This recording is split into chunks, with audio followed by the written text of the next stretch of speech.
Bienvenue sur Feedback, le podcast autour du management et du leadership. Je suis Elodie, manager depuis 14 ans, et ma mission, c'est d'aider les salariés et entrepreneurs à prendre confiance en elles pour manager sereinement leur équipe. Alors si toi aussi tu es convaincu qu'on peut avoir un management bienveillant et un leadership affirmé sans écraser les autres, abonne-toi. Tu trouveras ici tous mes conseils et retours d'expérience pour t'aider à devenir une des leaders de demain. Je te souhaite une agréable écoute. Hello à toi, et on se retrouve aujourd'hui pour une interview exceptionnelle. Franchement, je suis tellement contente de te proposer cet échange que j'ai eu avec Oriane, car Oriane a eu un parcours incroyable. Il n'y a pas d'autre mot. Et elle le raconte tellement bien. Oriane, en fait, c'est une amie d'enfance. On a fait le collège et le lycée ensemble. Puis on s'est perdu de vue pendant à peu près 20 ans. Et on s'est retrouvés il y a 1 ou 2 ans. Les hasards de Facebook et d'Instagram. Et je tenais vraiment à l'inviter ici dans le podcast pour parler de son parcours parce que Oriane, elle a une base juridique. Elle est à la base juriste. Elle s'est retrouvée à travailler dans l'armée, dans la cybersécurité, pour au final finir par travailler pour beIN Sport, qui est une chaîne de télévision. Elle s'est expatriée 8 ans au Qatar. Et du coup, je voulais qu'elle nous parle un petit peu de son parcours. Je sais que c'est très inspirant pour toi qui m'écoutes chaque semaine d'avoir ce genre de partage sur le podcast, ce genre de témoignage. Je lui ai donc posé quelques questions sur l'expatriation. Qu'est-ce que ça lui a amené? Quelles leçons elle en tire? Quels conseils aussi elle donne aux personnes qui veulent s'expatrier? Et on a conclu par sa vision du rôle de la femme dans le monde professionnel. Et vraiment, le discours d'Oriane est ultra impactant, ultra inspirant. Et j'espère vraiment que ça va te donner un coup de boost, un coup d'inspiration pour ton quotidien de manager. Car vraiment, moi j'ai adoré enregistrer cette interview avec elle. J'ai bu toutes ses paroles et j'espère que ça va être pareil pour toi. Je te souhaite une très bonne écoute.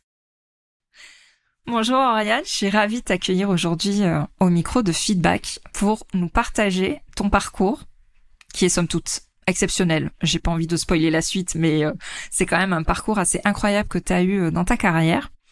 Je voulais t'inviter aujourd'hui pour nous parler notamment d'expatriation, parce que ça a été une grande partie de ta vie. Et je voulais aussi t'inviter parce qu'on se connaît depuis l'enfance quand même. On a été au collège et au lycée ensemble et on s'est retrouvés après 20 ans d'absence, enfin de non-connexion, comme par hasard, limite sur Facebook ou Instagram, donc c'était assez drôle. Et je vais te laisser peut-être te présenter au début avant de rentrer un petit peu plus dans le détail dans ton parcours professionnel et l'évolution de ta carrière, notamment via l'expatriation. Écoute, merci Elodie pour ton invitation. C'est vrai que on a une belle histoire de jeunesse ensemble et je suis très heureuse d'intervenir dans le cadre de ton podcast Feedback. Merci pour cette invitation. Tu me connais bien quand même de mon enfance. Tu sais que je suis une grande bavarde et donc oui. Je suis aussi très heureuse de partager mon expérience, d'apporter un peu ma touche à ton podcast. Donc c'est un vrai honneur. Et puis pour répondre tout simplement à ta question, donc je suis montpelliéraine d'origine comme toi, je suis maman de 2 enfants et j'ai été pendant les 15 dernières années juriste, spécialisée plutôt sur les problématiques de droit international, de cybersécurité, d'anti-piratage.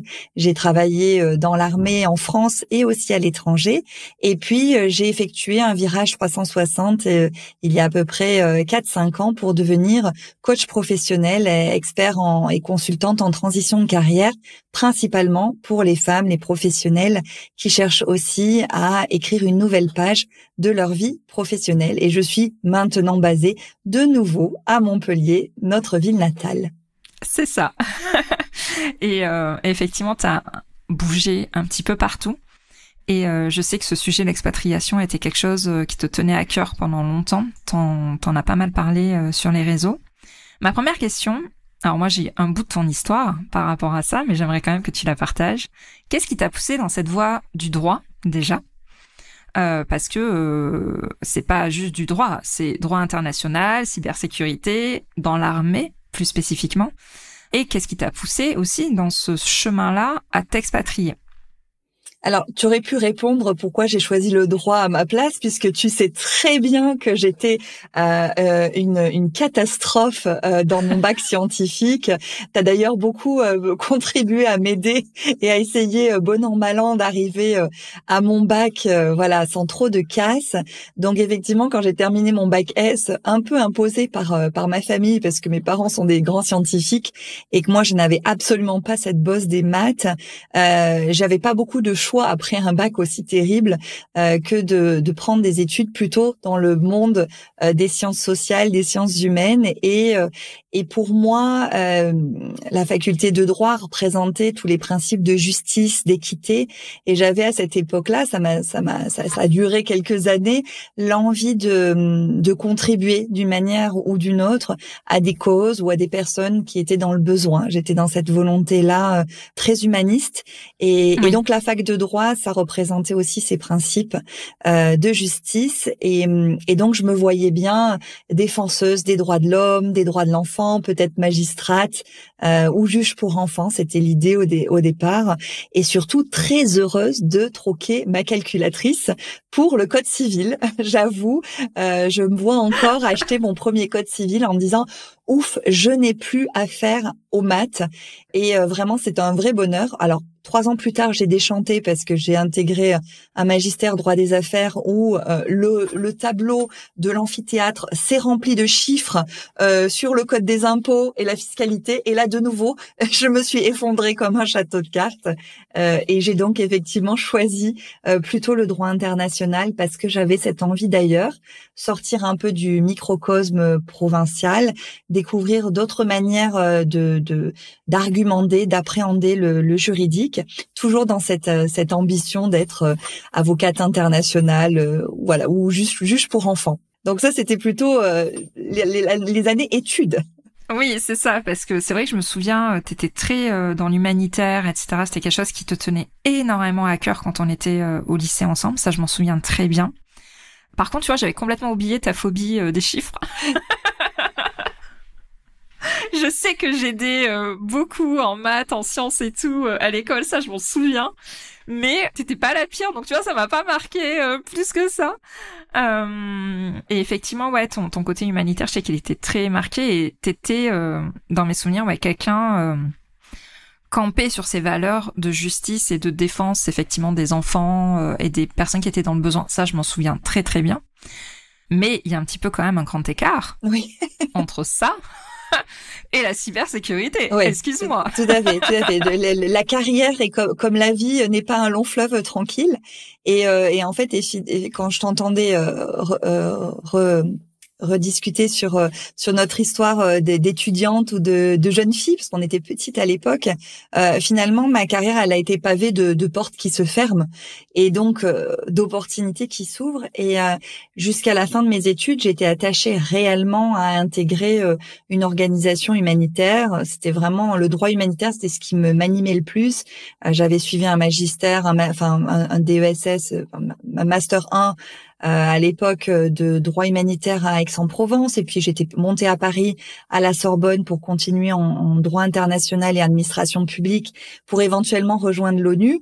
Et en fait, quand j'ai commencé à candidater, tout simplement pour trouver mon premier job, eh bien, j'ai peut-être envoyé 150, 200 candidatures pour des ONG, des grosses organisations humanitaires, et je n'ai eu que des portes qui se sont fermées. Et la seule qui s'est ouverte et qui, d'une manière ou d'une autre, répondait aussi à ces principes de justice, de défense et d'équité, eh bien, c'était l'armée. J'avais fait un stage à l'époque en sortant de mon stage à l'ONU à Vienne à l'école militaire. Et j'ai donc décidé d'attaquer le marché de l'école militaire et du monde de la défense. Et là, pour le coup, j'ai eu mes premières opportunités professionnelles dans des centres de recherche militaire, à l'Institut des hautes études de la défense nationale, et puis ensuite à l'IRSEM, qui est un institut stratégique. Et j'ai commencé à découvrir un autre aspect de l'humanitaire, qui est le monde de la défense, de la sécurité nationale et internationale par le biais militaire. Alors pour certains, ça peut paraître un opposé, mais pour moi, ça répondait, voire même un peu mieux, à mon envie d'évoluer dans ce cadre-là. Ça représentait des valeurs de sécurité, de respect de l'État, et puis des organisations dans lesquelles la France participe. Et puis j'ai découvert un monde très hiérarchisé, mais aussi tourné vers la défense des civils. La guerre d'aujourd'hui n'est pas celle que nos grands-parents ont connue, et donc les techniques évoluent, les guerres sont beaucoup plus urbaines, et donc les militaires ont dû évoluer vers la protection des civils sur les théâtres d'opération beaucoup plus. Et se dessiner à l'époque beaucoup d'enjeux au niveau du conflit en Afghanistan qui a duré 12 ans. Et j'étais au cœur de ce milieu-là puisque je m'occupais des retours d'expérience des militaires sur le terrain. Et c'est un sujet qui m'a passionnée parce que je voyais à quel point ces militaires, avec la technique qu'ils avaient évolué, qui avait été leur formation, comment ils géraient la complexité du terrain, tout en ayant cette obligation de suivre aussi les enjeux politiques définis par l'État et les quinquennats de nos présidents. Donc le temps politique n'était pas celui du théâtre d'opération, et donc quelque part le soldat était un fusible entre ces deux milieux-là. J'en ai d'ailleurs écrit un livre tellement ça m'a passionné, c'est l'engagement militaire français en Afghanistan.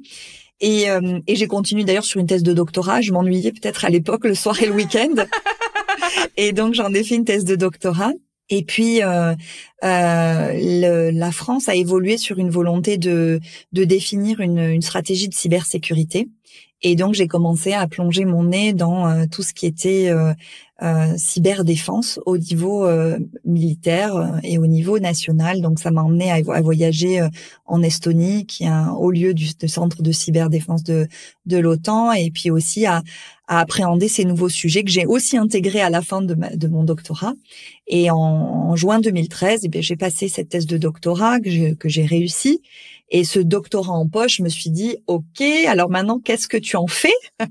J'avais quitté à l'époque Paris parce que j'étais enceinte de mon premier enfant, et j'avais un dilemme à régler qui était, je cherche un environnement de vie agréable.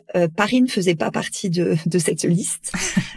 Désolée pour les Parisiennes qui Parisiens. Nous écoutent. Exactement. Surtout quand on a vécu et grandi dans le sud, c'est compliqué d'imaginer une vie à Paris. Tout à fait. Pour les Méditerranéens, c'est vraiment violent. Et en même temps, le gros enjeu, c'était d'avoir une carrière et une vie professionnelle épanouissante. Et à Montpellier, il faut dire ce qui est, le Oui. bassin économique est quand même très limité. Et mon mari a eu à cette époque l'opportunité de partir vivre au Qatar pour un projet de construction. Et donc, je me suis dit, bingo, ça répond à 3 enjeux. Ma thèse de doctorat va être valorisée différemment qu'en France. Je vais changer d'environnement. Alors, est-ce qu'il est plus agréable que Montpellier? Je sais pas si je vais pas me prononcer parce qu'on est quand même au milieu du désert, et peut-être que une belle carrière professionnelle m'attend. Et donc, c'est comme ça que j'ai sauté le pas de partir vivre pendant 8 ans au Qatar. Ok, pendant 8 ans quand même. Tu vois, je pensais que c'était 4 ou 5 ans, mais non, en fait, c'était pendant 8 ans. Déjà, moi, je suis fascinée de ton parcours parce qu'en fait, j'ai appris des choses que je ne savais pas sur toi. Parce que c'est vrai, quand on déjeune ensemble, on parle pas forcément de tout ça.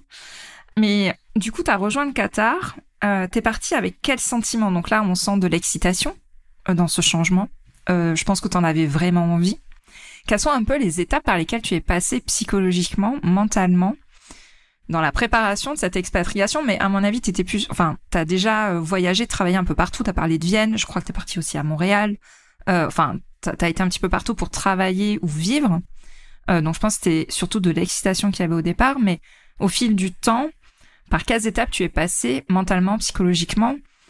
Déjà au niveau professionnel, mais aussi en tant que femme, mère, dans ce pays-là, qui a quand même une réputation en France. Alors c'est pas Dubaï, c'est pas pareil encore, mais voilà, c'est plutôt particulier dans l'image qu'il y a en France. Donc comment t'as vécu, toi, mentalement, d'un point de vue professionnel et aussi d'un point de vue personnel, cette expatriation?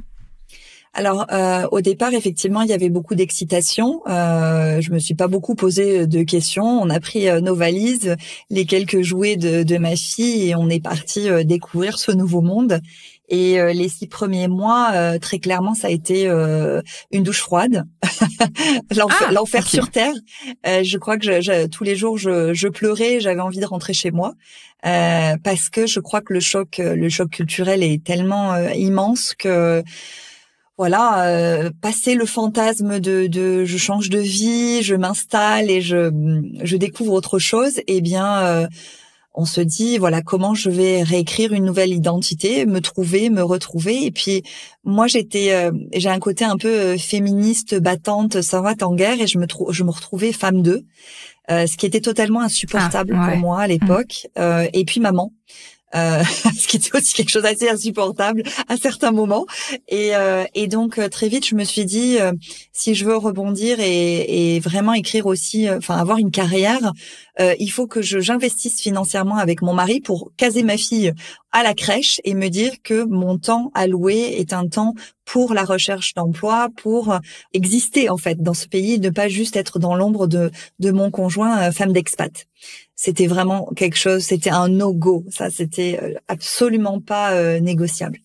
Et donc, au bout de 6 mois, j'ai bataillé, hein, mais j'ai trouvé un premier petit job, grâce d'ailleurs à mon réseau de l'armée chez Thales. Et donc là, j'ai un peu remis le pied à l'étrier. Et de cette première expérience, on dit toujours qu'il faut avoir un job pour en trouver un. De cette première expérience-là, j'ai eu la chance de rencontrer, et ça a été, je pense, la chance d'une vie, de rencontrer la première ministre femme du Qatar, Dr Essa Al-Jaber, qui était ministre en charge des télécoms et des nouvelles technologies, et qui avait comme mandat de remettre en place tout le système législatif au niveau e-commerce, télécom, postal et cyber du pays. Et cette ministre était fan de l'ANSSI en France, donc l'Agence nationale de sécurité des systèmes d'information, et elle était fan du système de sécurité mis en place par la France. Il faut savoir qu'au Qatar, la famille royale et les tribus autour sont francophiles, voire francophones. On a une relation historique qui date de 50 ans avec le Qatar, et donc les personnes de la famille royale, les membres de la famille royale sont très attachés à la France, à son histoire et aussi à sa culture. Donc, j'ai réussi à intégrer le cabinet ministériel de cette ministre pour l'épauler dans tout cette refonte du système législatif. Et là, c'était la c'était la rampe de lancement pour moi, parce que entre-temps, mon mari, son entreprise lui a demandé de rentrer en France. Et donc là, j'ai dit, bah non, mon coco, ça va pas se passer comme ça. Moi, je venais juste de finir de ramer, d'avoir vraiment saigné corps et âme pour trouver une activité qui correspondait vraiment à mon ambition. Donc, il était hors de question qu'on reparte. Et donc, je crois que le jour où il a démissionné ou rompu son contrat, c'était le jour où je signais avec ce nouveau projet. Et donc, j'ai travaillé pendant plus de 4 ans, presque 5 ans, auprès de cette ministre-là, qui entre-temps avait été remplacée par un autre ministre, homme cette fois-ci, et en fusionnant les transports et les communications, finalement, ils m'ont gardée, parce que le deuxième ministre était aussi francophone, et il avait même fait ses classes à l'armée, je crois, à côté d'Aix-en-Provence, en pilote de Mirage. Et donc, il m'a gardée, et donc j'ai continué à travailler encore 2 ans auprès d'eux, en charge de tout ce qui était contrat FIDIC. Alors, pour ceux qui ne connaissent pas, ce sont des contrats de construction. Et au Qatar, enfin tout le monde le sait, c'est un pays qui est en perpétuelle rénovation, construction. Donc, il y avait beaucoup à faire.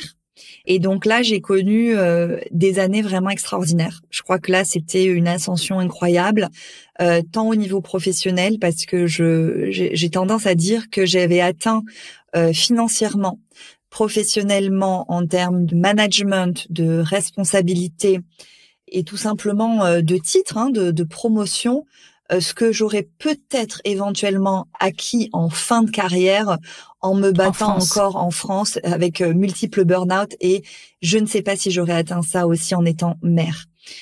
Donc à 30 ans, 35 ans, je me retrouvais vraiment avec un salaire incroyablement haut, mais bon, il faut dire qu'au Qatar, la vie est chère, et des responsabilités que je n'aurais jamais eues ailleurs.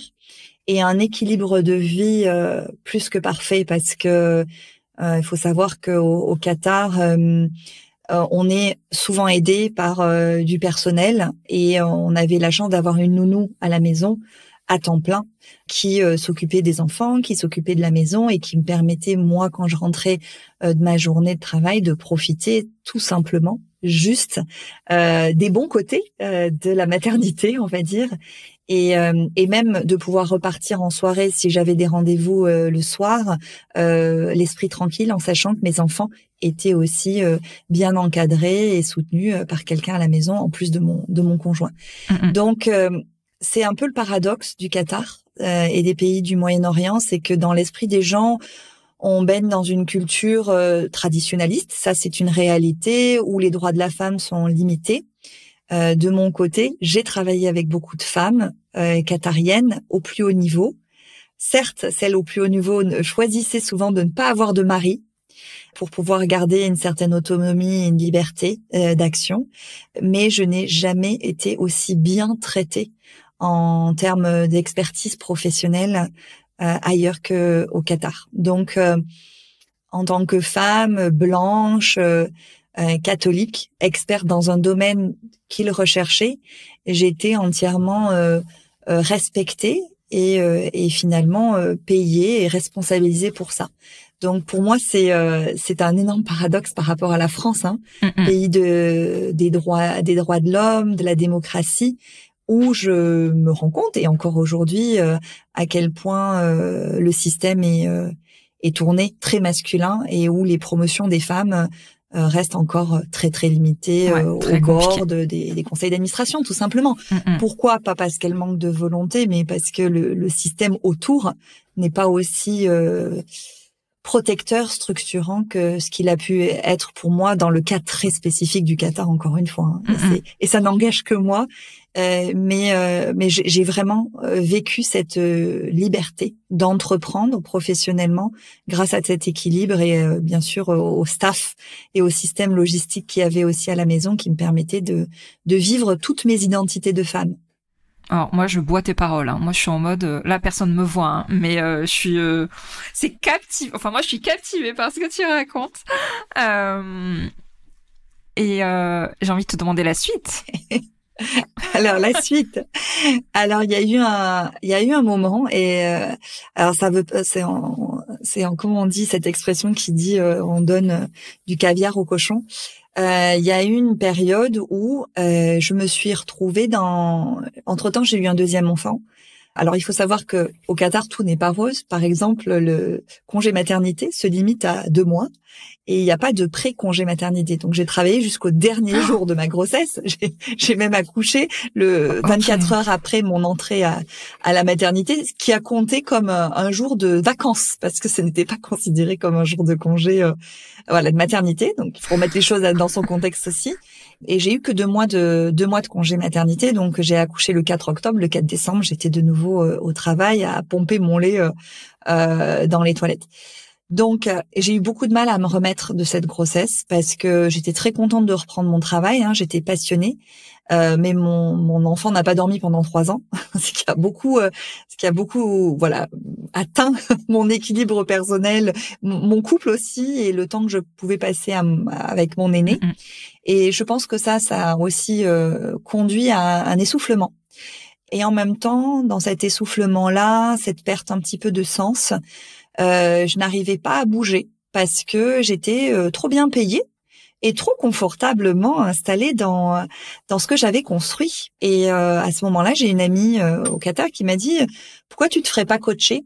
C'est intéressant, ça te permettra peut-être de bouger, de réfléchir un peu et de mettre un peu de clarté dans ce brouillage que tu as mental. » Et moi, j'étais née dans le guidon, à bosser, à mettre mon argent de côté, à assurer payer les meilleures écoles pour mes enfants. Donc j'ai dit non, j'ai pas d'argent à dépenser pour ça, pas d'argent à dépenser pour moi. Oh non, grand Dieu, j'en ai pas besoin. Et elle me dit, c'est une coach qui est en formation. Donc franchement, elle prend une somme vraiment minime. Elle cherche juste à engranger des heures. Donc je dis bon, je peux pas refuser. Et j'ai eu la chance de me faire coacher par cette jeune nouvellement certifiée coach. Et au bout de 5 séances, je lui dis merci. Franchement, c'était super. J'ai mis les choses au clair, top. Et voilà, je te paye ce que je te dois et à bientôt. Ou au revoir et bonne continuation. 3 mois plus tard, littéralement, tout ce que j'avais ambitionné, mis en place dans mon coaching, arrivait sur un plateau d'argent. Je souhaitais investir dans un petit lieu, un havre de paix à Montpellier pour quand je rentre, que je puisse me reconnecter à mes racines. Pof, j'ai eu une offre, quelque chose vraiment où je ne pouvais pas refuser à un prix vraiment ridicule. Je voulais me reconnecter avec mon mari. Je suis très attachée à l'Inde et à toute l'histoire indienne. Un ami qui a installé une maison là-bas me propose de venir tester ses retraites de yoga et de méditation. Donc, pof, on y va. Et puis enfin, je tournais en rond dans mon job. J'arrivais pas à mettre un petit coup de pied aux fesses pour de peur de tout déséquilibrer. Et puis là, une offre m'arrive de Beansport, qui est une boîte qatarienne aussi. On a des studios en France, mais une boîte qui cherchait quelqu'un justement spécialisé dans le contrat et la sécurité, l'anti-piratage pour toutes les problématiques qu'ils avaient d'anti-piratage. Donc, je l'ai rappelé en lui disant, je t'ai dit merci, mais en fait, je dois juste te dire que ce que tu as fait avec moi est tout simplement magique. Et donc, j'étais vraiment subjuguée par cet alignement des planètes, comme si j'avais travaillé juste digéré pendant quelques mois ce travail que nous avions fourni ensemble. Et là, tout arrivait simplement, sans forcer, sans chercher. Et je me suis dit, Oriane, ce que tu viens de vivre, c'est assez exceptionnel dans ta vie, dans ta carrière. Ce qu'elle a fait avec toi, tu peux pas passer à côté. Ça a réveillé en moi quelque chose de l'ordre de j'ai quelque chose à transmettre. Ce qu'elle a fait avec moi, c'est quelque chose que je veux pouvoir faire avec les autres. Et donc, je me suis dit, je commence un nouveau job, je vais aussi commencer une nouvelle formation. Et donc, j'ai commencé, en parallèle de cette nouvelle prise de poste, à me former pour devenir coach professionnel et être magicienne. Et vraiment, c'est cette sensation que j'avais eue avec elle, pouvoir transmettre cette magie-là et pouvoir porter d'autres femmes dans ces transitions-là. Pendant 2 ans et demi, j'ai travaillé donc comme senior counsel auprès de Beansport. Et puis est arrivé le Covid qui a bouleversé la vie de beaucoup de personnes. Et je pensais que j'allais passer, on va dire, sous le radar.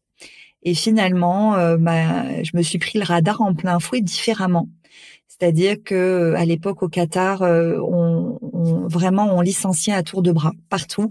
Dans mon compound qui était ma résidence, je voyais vraiment les camions passer de déménagement. C'était assez traumatique pour les gens. Ceux qui avaient l'habitude de beaucoup voyager, comme c'était mon cas, se retrouvaient un petit peu enfermés. Mais ça a été le cas de tout le monde. Mais en tant que Montpelliéraine, sudiste, je ne supportais pas personnellement de ne plus avoir cette liberté de retourner voir ma famille. Ça me crée des angoisses très fortes. Et puis je me suis retrouvée assez seule dans mon département. Il y a eu beaucoup de départs, donc beaucoup plus de travail, des enfants qui se retrouvent à la maison où il faut suivre l'école, et peu de télétravail pour moi parce que j'étais dans un système et sur des dossiers assez confidentiels et spécifiques. Donc, je faisais partie du pourcentage des entreprises qui devaient toujours rester présents physiquement et encore plus qu'avant. Et donc, ça commençait à monter là. Et on touchait un petit peu à mes libertés, au principe de liberté. Mon état de fatigue était en train de croître. Je perdais un peu le sens de tout ce que je faisais. Et les seuls moments, d'ailleurs, c'est une question que j'invite tous les auditeurs à se poser. C'était une question qui m'a un peu envoyé un électrochoc. C'est dans ta journée, c'est quoi le moment que tu kiffes le plus? Et le premier qui venait, c'était quand tu retournes dans ton lit le soir. Et le deuxième, c'était les jours où tu coaches. Parce que du coup, j'étais devenue coach entre-temps et je coachais gratuitement tous ceux qui voulaient bien se faire coacher, du petit boy, un secrétaire, des amis, je coachais à tout va. Et les moments où je vivais vraiment un état un peu de flow. C'était ces moments où je coachais. Et là, je me suis dit, mais merde, Oriane, tu vas pas rester comme ça longtemps. T'es en train d'étouffer. J'avais cette sensation d'être la grenouille où on commence à bouillir l'eau et puis elle reste. C'est inconfortable, mais elle reste. Et en fait, comme ça n'a pas été bouilli tout de suite, elle sort pas en fait de la marmite. Mais j'avais vraiment cette sensation de me noyer. Et puis, il y a eu un coup de grâce. Un été, j'ai décidé de rentrer avec mes enfants et mon mari en France. Et c'était à mes risques et périls. Et entre-temps, le pays a changé ses lois. Et le retour au Qatar devenait plus difficile. Il fallait mettre en place tout un protocole d'autorisation. Et c'est long story short, comme on dit. Je suis rentrée au Qatar, sauf que mon mari et mes enfants sont restés coincés en France. On n'avait pas le même sponsor, donc c'était beaucoup plus compliqué pour eux de rentrer. Et je me suis retrouvée au Qatar, seule, dans ma grande maison, avec mon job qui ne me nourrissait plus, avec ce sentiment d'étouffement. Et là, je me suis dit, tu es en train d'aller lentement vers une certaine folie ou dépression, mais ça peut pas continuer comme ça. Même ma raison de vivre, en fait, était loin de moi. Et même si j'avais espoir qu'il rentrerait, et ça a mis 2 mois pour qu'il rentre, c'était trop pour moi. C'était la cerise sur le gâteau. Donc j'ai un soir écrit ma lettre de démission. J'ai envoyé une photo à mon conjoint par WhatsApp qui n'a pas beaucoup apprécié. Et le lendemain, je veux déposer ma démission sans plan, sans visibilité future, mais en me disant tu as là sauvé ta peau et tu as voulu suivre tes principes. Tu sais que ça ne tourne plus rond, ça ne fait plus sens. Et il faut que tu te protèges toi. Parce que si toi et ton système ne fonctionnent pas, personne dans la famille ne fonctionnera. Donc, sauve-toi et puis ensuite, on mettra le masque à oxygène aux autres. Et donc, les enfants et le mari sont rentrés. On a fait, il y avait 3 mois de préavis, donc on est parti qu'en janvier. C'était en septembre que je démissionnais, mais on a pris ces 3 derniers mois pour profiter, pour dire au revoir, pour tourner cette magnifique page au Qatar et rentrer ensemble en France pour écrire une nouvelle histoire dans le sud, toujours proche des racines. Et c'est comme ça qu'on s'est retrouvés, Élodie. Et c'est comme ça qu'on s'est retrouvés, tout à fait. Alors, avant de plonger dans la nouvelle page, moi je suis devant un film Netflix en fait, carrément, mais t'as un don pour raconter les histoires, Oriane, c'est incroyable. Donc je vais essayer de ne pas perdre le fil de l'interview. Si on revient sur ces phases d'expatriation, il y a des personnes qui veulent tenter l'aventure, c'est un projet certainement qu'elles ont en tête. Quels sont les conseils que tu donnerais aux femmes qui ont des responsabilités pour préparer leur expatriation pour que ça se passe au mieux? Donc là, je fais un petit retour en arrière, on rembobine la cassette, la petite VHS là, on revient un petit peu au début quand t'es parti au Qatar ou même dans d'autres pays que t'as pu faire. Quels sont les conseils toi que tu donnerais pour que l'expatriation se passe au mieux et qu'elle ne vive peut-être pas comme toi tu as vécu les premiers mois en mode c'est un enfer. Enfin, c'est clairement les mots que tu as utilisés au tout début de ta vie là-bas. Alors, je pense qu'il faut déjà se dire que ça va être compliqué et difficile parce que c'est une réalité, on va pas se mentir. On a beau être très bien préparé, c'est difficile. C'est un changement total pour tous les membres de la famille. Et chaque membre de la famille le vit différemment, selon son âge, son histoire et sa capacité d'adaptabilité et de résilience. Donc, quand on part en famille, déjà, je pense que pour bien se préparer, il faut que ce soit un choix voulu et accepté par tous les membres de la famille, et que chacun en prenne conscience de ce choix-là, de l'avantage et aussi des responsabilités, des inconvénients qui vont peser sur ce choix-là. C'est une aventure. En général, elle se vit à plusieurs et donc forcément, on monte tous dans le même bateau, mais tout le monde ne va pas réagir de la même façon au mal de mer. Donc, une bonne préparation, ça c'est évident, des discussions longues, structurées, avec ses enfants pour leur permettre de appréhender, de comprendre où ils vont aller et éventuellement faire un repérage avec eux avant. Selon leur âge, ça peut être aussi important. se connecter rapidement avec des personnes sur place. C'est l'avantage de l'expatriation, c'est que les réseaux d'expatriés sont très très performants, et donc on trouve très vite un Doha Accueil, un Lisbonne Accueil, voilà, une association d'accueil qui permet à chaque personne conjoint expatrié de s'intégrer facilement, d'aider aussi pour tout ce qui est administratif, parce qu'il y a cette partie-là qui est non négligeable. Et puis, je dirais, prendre le temps. Moi, j'ai été très rapidement dans cette volonté de trouver un poste et je n'ai pas pris le temps. Or, les 6 premiers mois, surtout quand on est le conjoint suiveur, sont nécessaires pour intégrer tout le monde. Parce que celui qui va travailler, ben forcément lui aussi son nouveau système est pas facile à appréhender, à absorber, mais pour les enfants c'est un choc selon le pays qu'on a choisi, c'est un choc parfois très très difficile, et plus les enfants sont grands, plus je pense que c'est difficile. Donc d'ailleurs quand on voyage et qu'on s'expatrie avec des petits, c'est beaucoup plus crème que quand c'est des ados qu'on doit déraciner. Donc ça c'est la première chose, bien préparer son départ par des discussions, prendre attache sur place avec des associations d'accueil, et prendre le temps de cette intégration pour tout le monde, que chacun connaisse en fait son rôle, son nouveau rôle, et chacun ait le temps d'intégrer et d'absorber ce choc, parce que c'est un choc. Franchement, c'est un choc traumatique. Et d'ailleurs, le retour est un choc aussi traumatique que l'aller. C'est un aller-retour.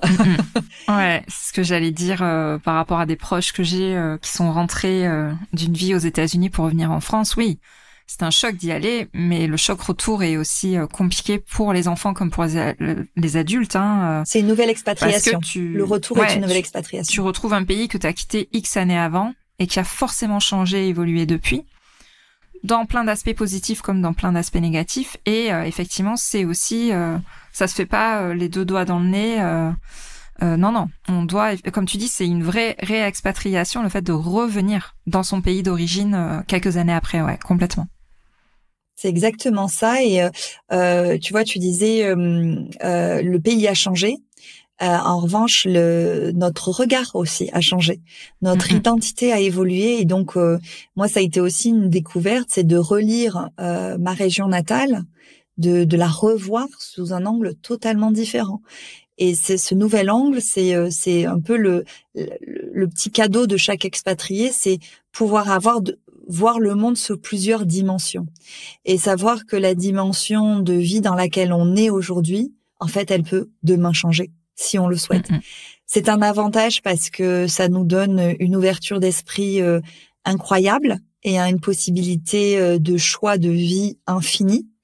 Et en même temps, c'est un inconvénient parce que quand on a goûté à autre chose, il y a ce sentiment de never satisfied, n'être jamais satisfait totalement finalement de ce qu'on a. Et ça, c'est un travail introspectif que je partage, mais qui est une réalité. C'est se réintégrer, c'est aussi choisir, donc renoncer à toutes les autres opportunités et possibilités. Ouais. Est-ce que tu as un autre conseil à partager pour celles qui souhaitent s'expatrier ? Je crois qu'on a fait le tour des conseils. En plus, je suis pas la meilleure placée, je pense, parce que je pense qu'il y a des expatriations qui se passent différemment. Je crois que c'est très très personnel, parce que on dit souvent que c'est la femme qui suit le conjoint expatrié. Donc cette femme-là va avoir un âge particulier, des attentes particulières. Moi, j'étais jeune et je sortais de mon doctorat, j'avais déjà plusieurs années d'expérience professionnelle, je voulais travailler.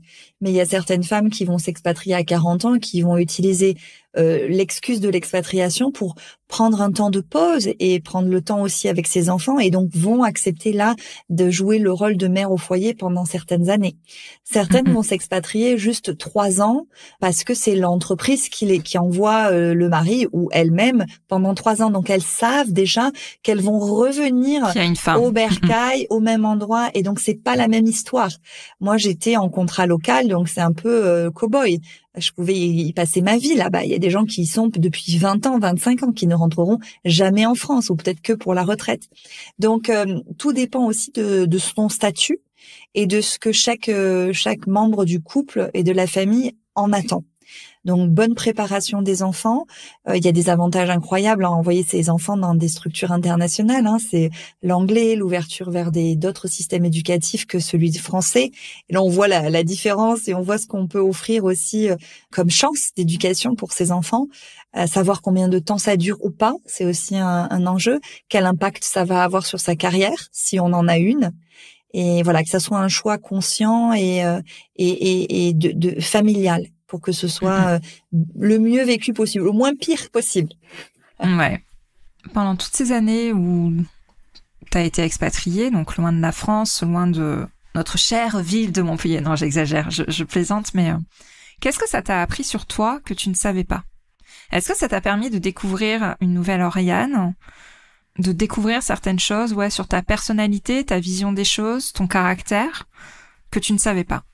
Alors, ça a permis de confirmer que j'étais quelqu'un d'extrêmement adaptable, de résilient, et que je lâchais pas l'os, parce que on est passé sur comment j'ai trouvé mes jobs, mais j'ai dû vraiment me battre, vraiment bec et ongles, et c'était je me suis dit waouh, quelle capacité tu vas pas lâcher et tu vas trouver et tu vas y aller et ça va être difficile, mais c'est ta détermination, c'est ce que tu veux.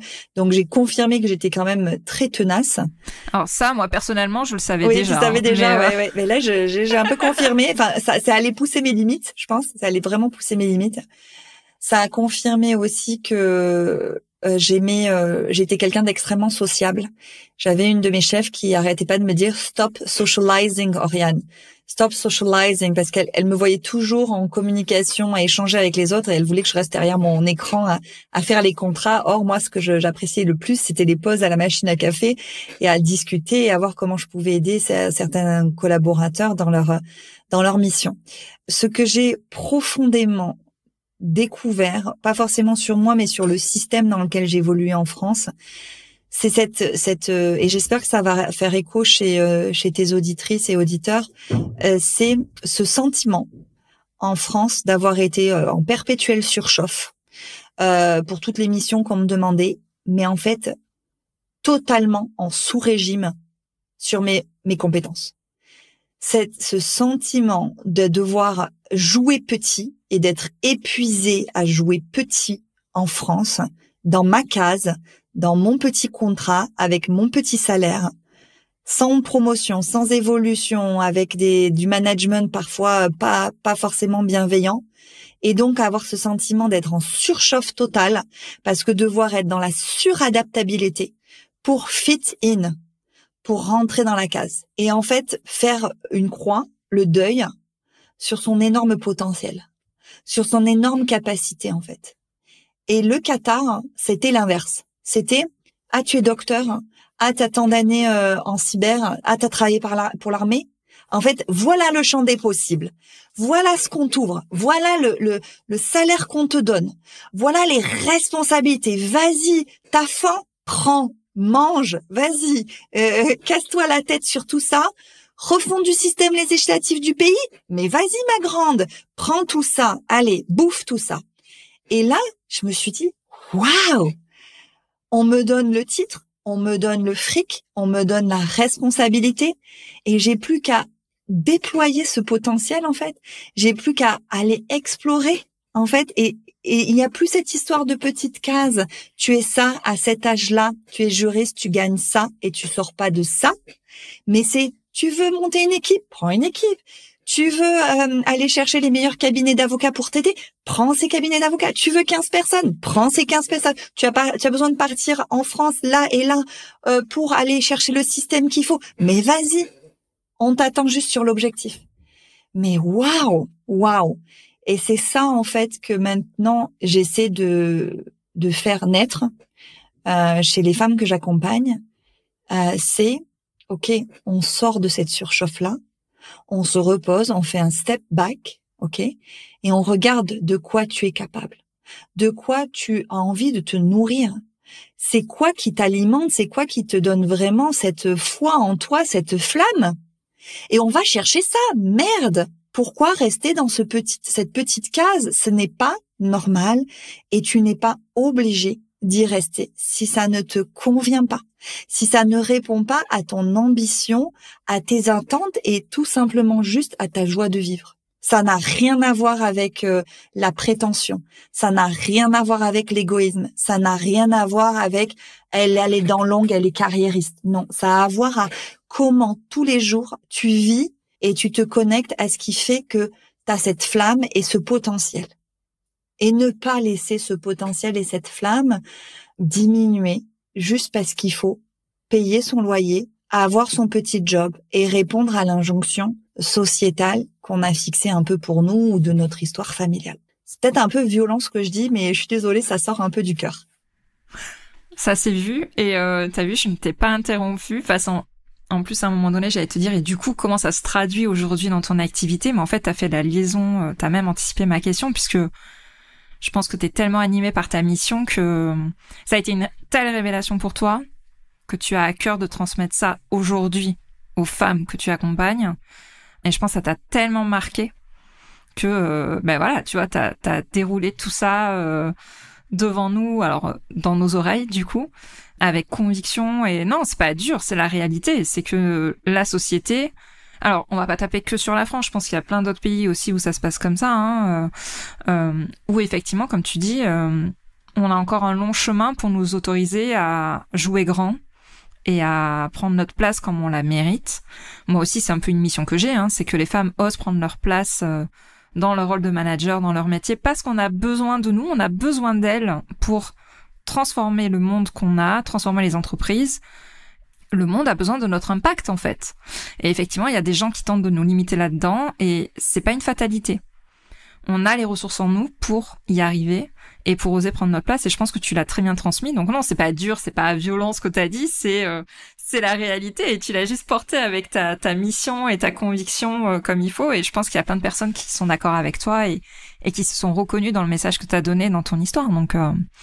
Donc non, au contraire, exprime-toi, c'est là pour ça. Et merci me donner cet espace pour le faire. Ouais, tu l'as exprimé avec tes mots et avec ton impact, donc au contraire, enfin moi j'adore. Je pense que tu devrais te lancer dans la politique, peut-être, à terme. Prochaine étape, la politique. Non, mais c'est un vrai sujet parce que beaucoup de femmes que j'accompagne, qu'elles soient toutes jeunes dans la maternité ou qu'au contraire, elles atteignent les 50 ans, et qu'elles soient aussi dans des transitions, notre identité de femme évolue au fil du temps. C'est chimique, c'est hormonal, et c'est aussi lié à notre carrière, à nos fluctuations. Et donc, il faut arriver à trouver ce tempo-là pour faire évoluer sa carrière au regard de ces nouvelles identités que nous avons ou que nous souhaitons porter. Et donc ça, c'est difficile à faire. C'est pas quelque chose de toujours évident. Et c'est encore moins évident quand on est sous le coup de la fatigue, quand on s'est aussi beaucoup battu pour arriver là où on en est. On n'a pas envie de jeter l'éponge et changer de cap comme ça, envers et contre tout. Non, on veut capitaliser sur ce qu'on a réussi pour pouvoir encore progresser. Et donc tout ça, c'est un jeu subtil. Et pour pouvoir le maîtriser et avancer plus sereinement que ce que j'ai fait quand j'ai claqué la porte du Qatar, c'est d'avoir le courage de prendre un peu de recul, de prendre le temps de se reposer. C'est très basique, mais d'abord, on se repose avant de se reconnecter à ce dont on a réellement besoin et envie. Et s'autoriser à avoir besoin et envie. Parce qu'on a quelque chose en nous, mais hop, on referme le clapet très rapidement parce que il y a les enfants, il y a le mari, il y a les traites à payer, et puis il y a, je suis quand même déjà bien contente dans ce milieu en pleine crise d'avoir mon salaire, ma voiture et mon job. Et c'est pas si mal. Donc ça demande du courage, un peu de temps pour travailler ça. Moi, je travaille que sur 6 mois. Minimum sur 6 mois avec mes clientes pour vraiment vivre une transformation et leur permettre d'endosser cette nouvelle identité entièrement sur tous leurs prismes familiaux, sociétaux, amicaux et professionnels.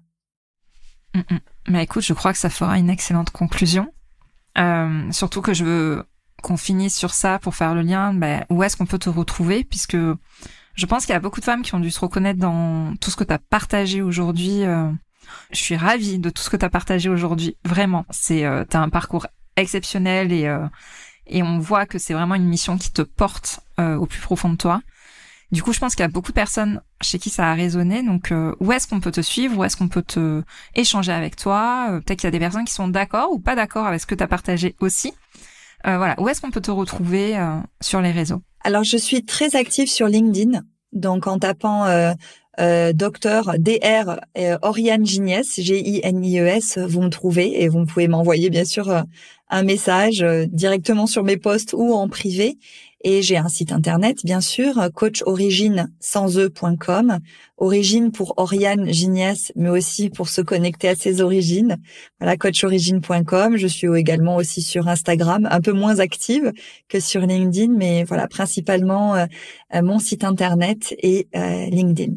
Il y aura de toute façon toutes les infos sur la description de cet épisode, directement les liens. Vous avez juste à cliquer dessus, les liens sont directement dedans. Merci beaucoup Oriane pour tout ce que tu as partagé. C'était passionnant, vraiment, et j'espère que ça a résonné chez beaucoup de personnes. Et à toutes les auditrices, eh bien tout simplement, on se retrouve ensemble la semaine prochaine pour un nouvel épisode en solo cette fois-ci. Merci à toutes pour votre écoute. Merci Elodie, à bientôt. Je te remercie d'avoir écouté cet épisode jusqu'au bout. Si tu l'as apprécié, je t'invite à t'abonner sur ta plateforme préférée et à me laisser un commentaire 5 étoiles. On se retrouve au prochain épisode pour parler management et leadership.